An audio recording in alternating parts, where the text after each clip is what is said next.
This is the slightest of the novels written by Ian McEwan,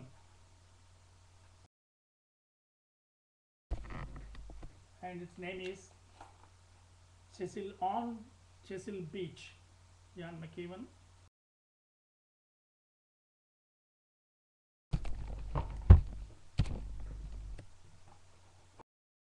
Ian McEwan is a great author. He has written The Amsterdam, which won the prize for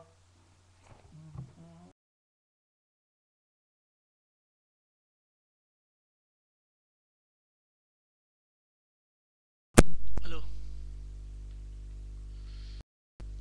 This is a novel by Ian McEwan. This is a novel by Ian McEwan called On Chesil Beach.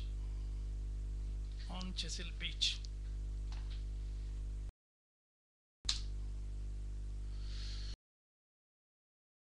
It's the slightest of the novels. McEwan takes a small canvas and fine brush to paint an intimate portrait of a young couple on their wedding night. He deftly draws us into this world where recollection and aspiration are decoys to distract from the ultimate, but unspoken reasons for their presence in the honeymoon suite of a Dorset hotel, namely the consummation of their love. Edward and Florence are on the edge of the most exciting period in modern history, but on their first night of adulthood, this before the swinging 60s, that is in 1962. This is a wonderful book, delicately balanced and beautifully observed. How one pivotal moment can change the course of two people's lives is visibly portrayed here. You can see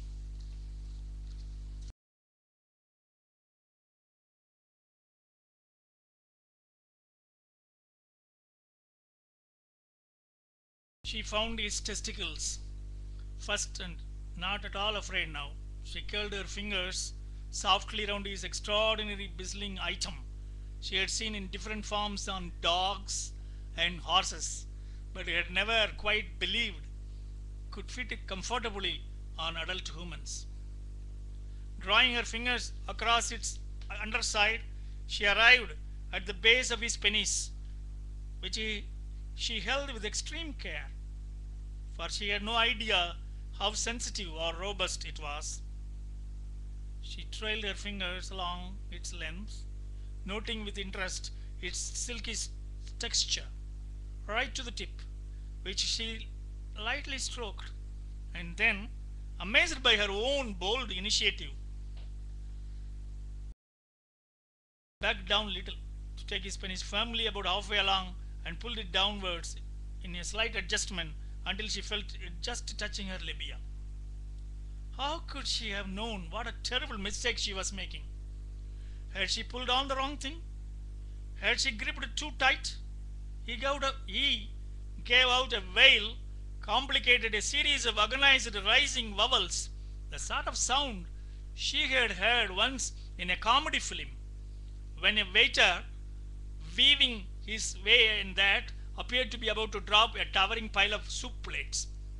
In horror, she let go, as Edward, rising up the bewildered look, his muscular back arching in spasms, emptied himself over her in gouts, excuse me, in vigorous but diminishing quantities, filling her navel, coating her belly, thighs, and even a portion of her chin and kneecap in tepid viscous fluid. It was a calamity, and she knew immediately that it was all her fault, that she was inept, ignorant, and stupid. She could not have interfered. She could never have believed the manual. If his jugular had burst, it could not have seemed more terrible. How typical her overconfident meddling in matters of awesome complexity. She could have known well enough that her attitude in rehearsals for the string quartet had no relevance here. And there was another element far worse in its way and quite beyond her control. Summoning memories she had long ago decided were not really hers. She had taken pride only half a minute before in mastering her feelings and appearing calm. But now she was incapable of repressing her primal disgust, her visceral horror at being doused in a fluid in slime form from another body. In seconds, it had turned icy on her skin in the sea breeze. And yet, just as she knew it would, it seemed to scald her.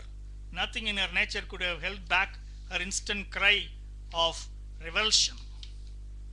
The feel of it crawling across her skin in thick rivulets, its alien milkiness, its intimate starchy odor, which it dragged with it the stench of a shameful secret locked in musty confinement. She could not help herself. She had to get rid of it. As Edward shrank before her, she turned and scrambled to her knees, snatched a pillow from under the bedspread, and wiped herself frantically. Even as she did so, she knew how loathsome, how unmannerly her behavior was, how it must add to his misery to see her so desperate to remove this part of himself from her skin. And actually it was not so easy. It clung to her as she smeared it, and in parts it was already drying into a crackled glaze. She was two selves. The one who flung the pillow down in exasperation, the other who looked on and hated herself for it. It was unbearable that he should watch her, the punishing, hysterical woman he had foolishly married. She could hate him for what he was witnessing now and would never forget. She had to get away from him. In a frenzy of anger and shame, she sprang from the bed, and still her other watching self appeared to be telling her calmly, but not quite in words, but this is just what it is like to be mad. She could not look at him. It was torture to remain in the room with someone who knew her like this. She snatched her shoes from the floor and ran through the sitting room, past the ruin of their meal and out into the corridor, down the stairs, out through the main entrance, round the side of the hotel and across the mossy lawn. And even when she reached the beach at last, she did not stop running. It's a cute observation by Ian McEwan. He has written earlier, Saturday, a beautiful novel. And to write that novel, Saturday, he underwent training under a neurosurgeon and used terminology even a medical person cannot imagine. Such beautiful novel he wrote in Saturday. And Amsterdam was a success which won him the Booker Prize in 1998. Ian McEwan is a master writer, but in this book, Chesil Beach, he has made a classical focus on the frustrations suffered by young people in their love affairs. How one night can split them apart, throw them away, and reveal their innermost secrets, innermost ineptitude in life. They drift apart. Florence becomes a musician. He becomes a multi-disciplined artist, arranging concerts, taking care of his brain-damaged mother, taking care of his aged father. And he had many lovers later on and had some children adopted. Otherwise, he had fathered many. But life changed totally from the first night after marriage. That is what this book is all about. It's a very easy reading for someone. Ian McEwan is what they call in Danish, spitzfindig. That means very particular about small things, focusing on it and making it into a very beautiful novel. He is a great writer. I appreciate him. It's an easy reading for you, for summer. Thank you.